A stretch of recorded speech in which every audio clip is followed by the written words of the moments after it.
Bonjour à tous, bienvenue dans cette nouvelle vidéo d'analyse où on va passer en revue ce qu'il s'est passé sur le marché des crypto-monnaies au mois de septembre. Est-ce qu'on a eu des opportunités à saisir? Quel est l'état du marché pour le mois d'octobre? Et je vais également dans cette vidéo vous présenter un outil intéressant qui va vous permettre de saisir les opportunités sur le marché des crypto-monnaies dans le cadre d'un prochain bull run. Donc tout ça, ça sera dans cette vidéo et on va tout de suite attaquer avec l'analyse du Bitcoin.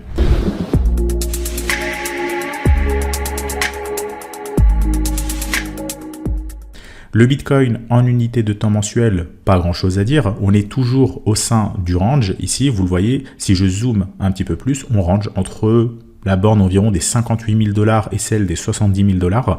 On alterne depuis le mois de mars les mois haussiers baissiers. Vous voyez, mars on est haussier, avril on est baissier, etc., etc.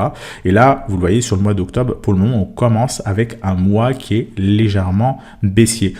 Pas de signal acheteur pour le moment sur le Bitcoin tant qu'on est à l'intérieur de ce range. Il faut vraiment casser ici le range à 70 000 $, clôturer au-dessus en unité de temps mensuel pour déclencher un vrai gros signal d'achat que tous les investisseurs sont en ce moment même en train d'attendre et de surveiller. Pas grand-chose de plus à dire sur le Bitcoin, donc pas forcément besoin d'aller sur des unités de temps plus courtes comme l'hebdomadaire ou le journalier. Le Bitcoin, rien de plus à dire, on est toujours en train de ranger. On va maintenant basculer directement sur le Total 2, l'indice des altcoins.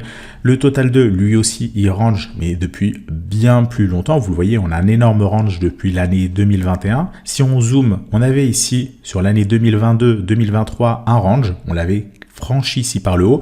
On a cassé en février 2024 la zone pivot avec une forte impulsion haussière. Et ensuite, depuis, le Total 2 ne fait que stagner, voire même depuis le mois de mars est plutôt en train de baisser.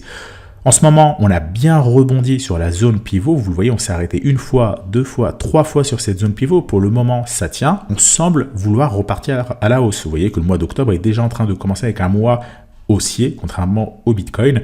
Et si on regarde ce qu'il s'est passé sur le mois de septembre, on a une performance globale d'environ 7,5%. 7,5%, c'est environ la performance qu'on a sur le Bitcoin. Le Bitcoin a fait aussi un peu plus de 7% sur le mois de septembre. Donc là, en regardant simplement le Bitcoin et le Total 2, on a l'impression qu'il ne se passe pas grand-chose sur le marché des cryptos. Pour autant, il s'est quand même passé des choses. On a eu sur le mois de septembre pas mal d'alts qui nous ont fait sur certains jours des plus 20, plus 30, plus 40%. Alors d'autres aussi ont stagné, voire ont baissé. Mais si je prends ici le cas du Total 2, on a une performance entre guillemets que de 7,5% sur le mois de septembre. C'est surtout dû au fait que sur le Total 2, on a une grosse pondération en Ether et l'Ether a quand même bien sous-performé sur le mois de septembre. On a une performance sur l'Ether de l'ordre de 3,5% environ. Vous le voyez ici sur le mois de septembre. Donc l'Ether, on est à 3,56%. Le Bitcoin, on est à 7,35%. Donc le Bitcoin a quand même fait 2 fois mieux que l'Ether et c'est la raison pour laquelle sur le Total 2 ici, on n'a pas l'impression que le marché des alts est monté sur le mois de septembre parce que l'Ether est énormément pondéré et il n'a fait que 3,5%. Donc il a tiré par le bas la performance du Total 2. En enlevant l'Ether, on aurait une performance légèrement meilleure et c'est ce qu'on va faire sur le Total 3. Vous voyez ici que sur le mois de septembre, si on exclut l'Ether, le marché des alts, c'est tout de suite plus intéressant, a fait 9,7%. Donc on a globalement eu un mois de septembre plutôt haussier sur le marché des alts.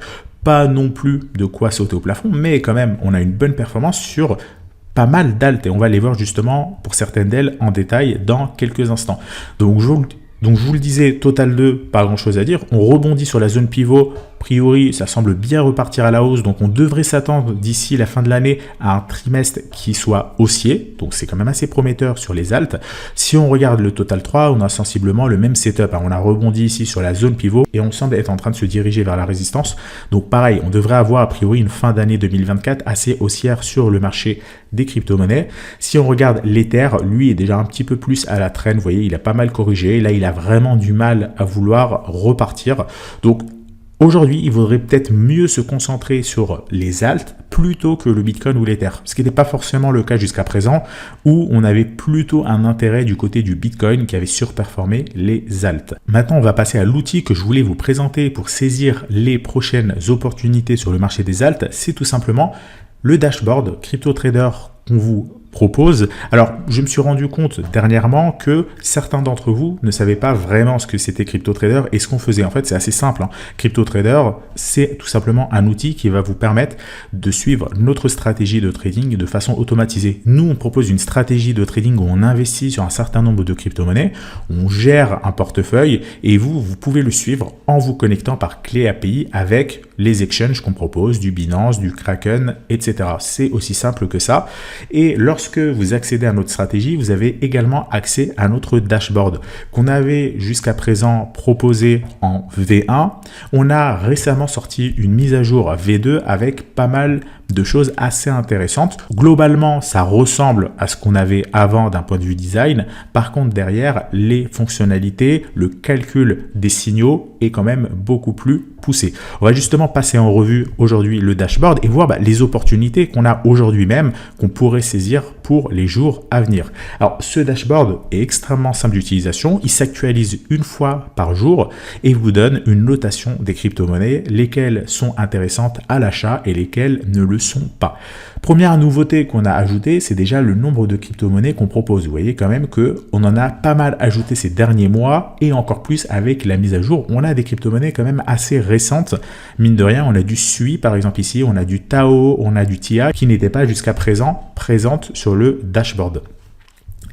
On commence déjà avec une vue générale du dashboard. On a ici 4 compteurs. Le premier, c'est l'émotion. Actuellement, on a une émotion totalement neutre sur le marché, donc ni haussière ni baissière. L'émotion, c'est l'équivalent, si vous voulez, du Fear and Greed Index ou du Bull and Bear Index. C'est grosso modo la même chose. Au-dessus de 50, c'est haussier. En dessous de 50, c'est baissier. Là, on est pile à 50, c'est-à-dire qu'il y a certaines crypto-monnaies qui sont dans un setup haussier et d'autres dans un setup baissier. Donc, vous voyez, le marché globalement est plutôt neutre. On l'a vu justement avec l'analyse il y a quelques instants. On a eu un mois de septembre relativement neutre, d'accord, il y a eu des alts qui ont fait plus 10%, on a eu un Bitcoin qui a fait plus 7, un Ether qui a fait plus 3, bon, c'est quand même neutre, c'est juste la volatilité du marché, on n'a pas non plus été sur un mois à plus 30 ou plus 40%. Maintenant, technique, c'est tout simplement les setups techniques, si les crypto-monnaies sont plutôt orientées dans des bons, si les cryptos ont plutôt une bonne orientation haussière ou pas. Actuellement, on a une notation de 33, ça veut dire que 1/3 des crypto-monnaies sont haussières, 2/3 sont baissières. On a une volatilité de 86, donc c'est la volatilité en général du marché, c'est quand même relativement stable, c'est une moyenne. En général, on est entre 70 et 90. C'est la volatilité moyenne du marché actuellement quand il est un peu mort. Quand on a un marché plus excité, eh bien, on a une volatilité au-dessus de 90, 100, 110 même, pourquoi pas. Attention, la volatilité, ça peut être bien quand les cryptos sont haussières, ça peut être aussi mauvais puisque c'est un indicateur de risque. Actuellement, le risque sur le marché des crypto-monnaies est neutre. On est grosso modo, voilà, dans 70, 80, 90, c'est qu'on a une volatilité tout à fait neutre, suffisamment de volatilité pour profiter des opportunités, mais pas trop non plus. Et ensuite, on a global, qui est simplement la moyenne du marché. Donc actuellement, on a une moyenne de 56, on n'est pas sur un marché euphorique, on est sur un marché légèrement haussier. Si on descend en bas, on a la liste des crypto-monnaies. Donc chaque jour, comme je vous le disais, ça s'actualise. Donc là, tout est au vert, plus ou moins tout est au vert, en tout cas en termes de signaux, 28, 29 septembre, etc. Aujourd'hui, on est le 1er octobre. 1er octobre, on a AV, alors je le fais pour AV et pour le reste, ça sera exactement identique. On a AV, on a le prix du AV, la capitalisation, on a le pourcentage depuis le début de l'année. Vous voyez que depuis le début de l'année, là aussi c'est neutre, hein. AV a fait plus 50%, à côté ADA a fait moins 35%, on a du moins 12%, du moins 53%. On voit quand même certaines crypto-monnaies qui tirent leur épingle du jeu, comme par exemple ici le PEP qui a fait plus 770% depuis le début de l'année. On a du SUI, du Tao qui eux ont plus que doublé leur valeur. Mais pareil, à côté, regardez, on a du TIA qui a fait moins 52%.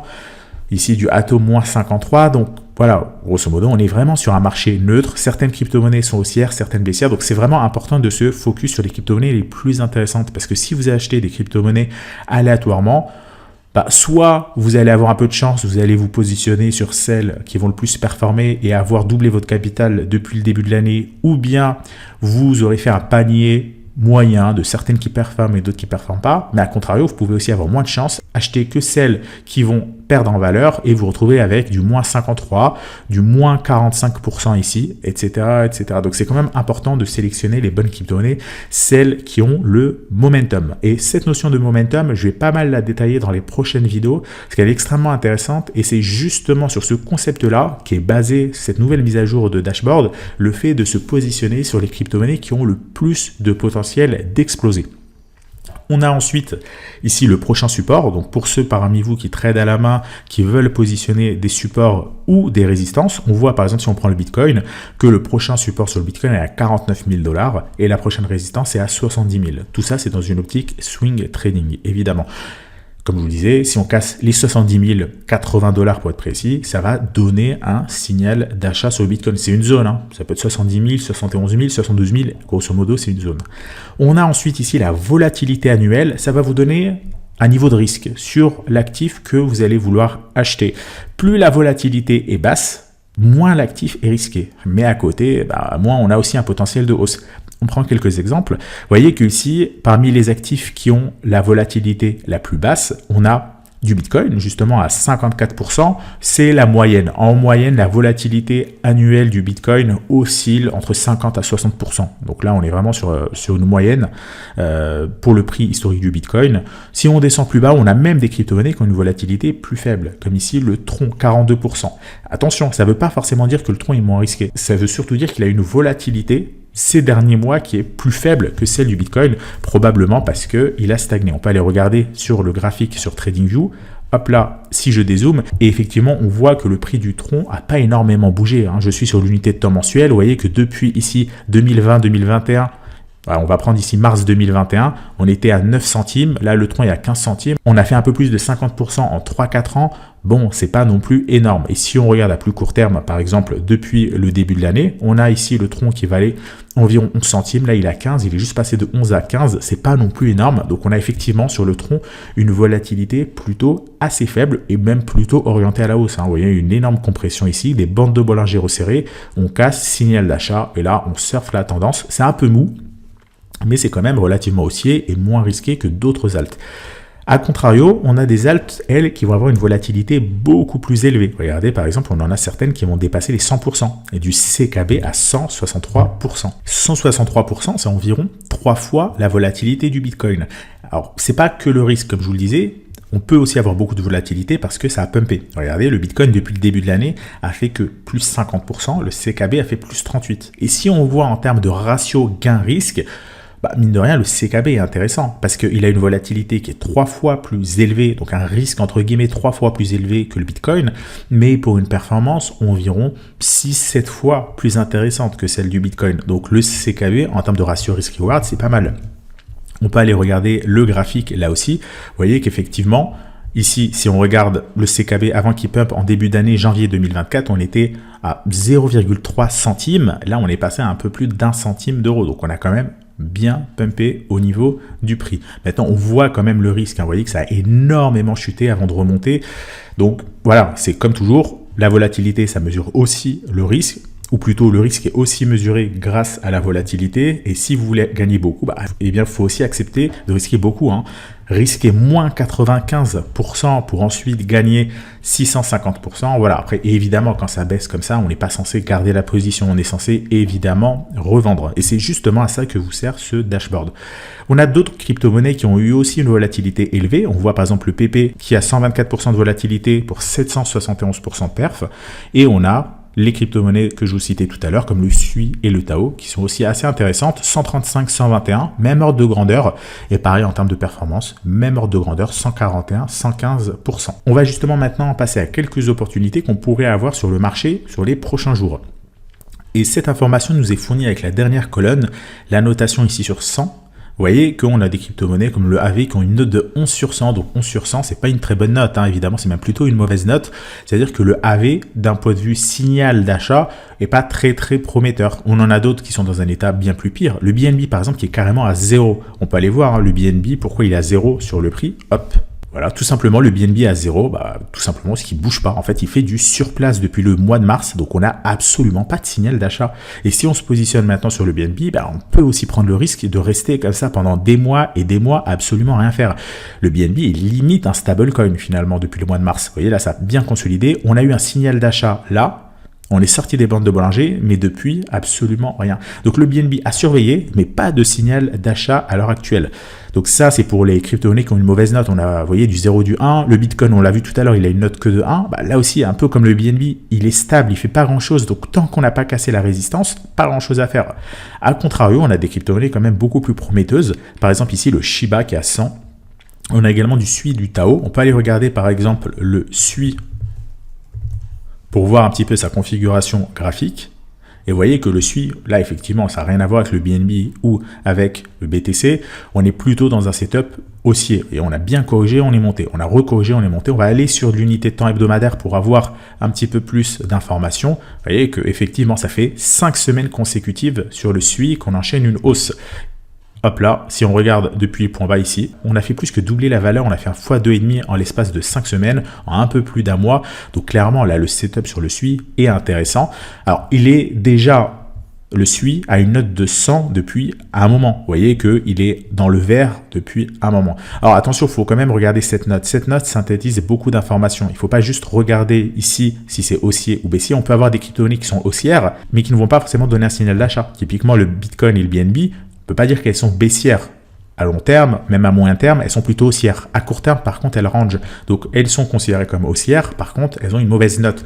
La note est un indicateur plus court terme. Ça vous donne le timing et d'autres informations qui sont englobées. Ça synthétise en fait un peu tout finalement dans la note. Ça synthétise la volatilité, ça synthétise le signal, etc., etc. Donc, la note est vraiment le résumé de tout ce que vous pouvez avoir sur ce tableau.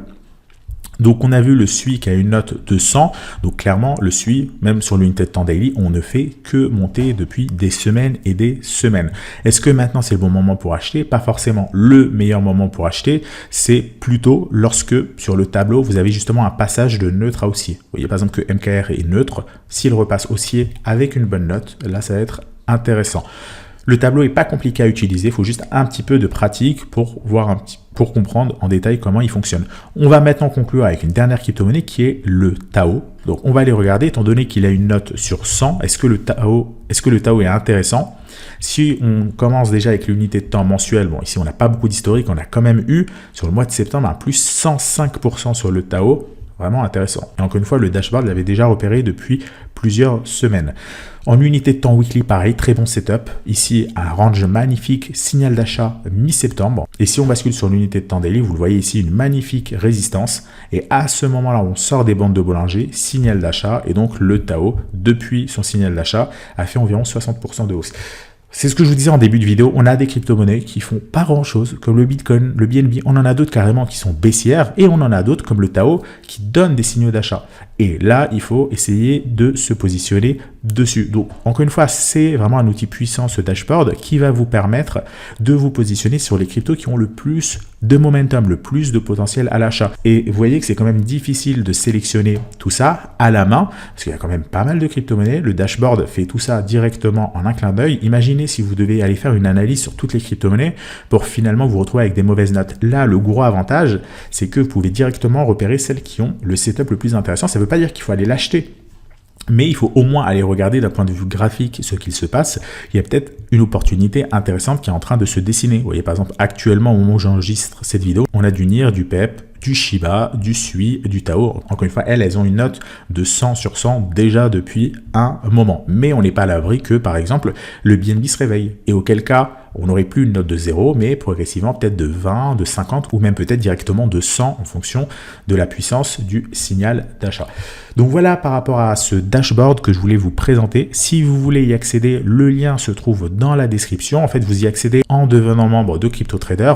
Lorsque vous êtes membre de CryptoTrader, vous aurez accès à la page CryptoFolio qui va vous permettre de connecter votre exchange et par défaut, vous aurez également l'accès au dashboard. Ce dashboard, je vais évidemment être amené à l'utiliser sur les prochaines vidéos. Plutôt que d'aller choisir des crypto-monnaies individuellement à vous présenter, qui la plupart du temps vont pas forcément avoir un signal d'achat intéressant, et bien de temps en temps, je vais aller piocher sur le dashboard une ou deux crypto-monnaies que je vous présenterai sur la vidéo d'analyse. Je vais pas forcément toujours vous montrer le dashboard, je vais directement plutôt en sélectionner une, deux, trois, et j'analyserai un petit peu tout ça dans les prochaines vidéos d'analyse pour voir les opportunités qui sont intéressante. Comme je vous le disais, ce dashboard est basé sur un concept de momentum qui va être lié à la mise à jour de notre stratégie qu'on va très bientôt vous présenter, qui va être inspiré évidemment de ce qu'il se passe sur ce dashboard. Je vous en reparle très prochainement. En tout cas, si vous voulez y accéder à ce dashboard, le lien est dans la description. Si vous voulez connaître la composition actuelle de notre portefeuille, le lien également se trouve en description de cette vidéo. J'espère en tout cas qu'elle vous a intéressé, que vous avez pu voir actuellement les crypto-monnaies qui présentent un setup intéressant. Si vous voulez qu'on ajoute des crypto-monnaies à ce dashboard, n'hésitez pas à les proposer dans l'espace commentaire et les crypto-monnaies qui reviendront les plus souvent, on les ajoutera. Alors évidemment, il faut quand même que les crypto-monnaies soient intéressantes d'un point de vue fondamental, qu'elles soient listées dans plein de grandes plateformes d'échange et qu'elles aient quand même un minimum d'historique. On va quand même filtrer en amont vos propositions, mais vous voyez que potentiellement, on peut lister vraiment beaucoup de crypto-monnaies sur ce dashboard. Voilà pour cette vidéo. Tous les liens sont en description. Je vous remercie de l'avoir suivi. Si vous l'avez apprécié, n'oubliez pas de laisser un like. Et quant à nous, on se retrouve la semaine prochaine pour une nouvelle vidéo d'analyse sur YouTube. Très bonne soirée à tous.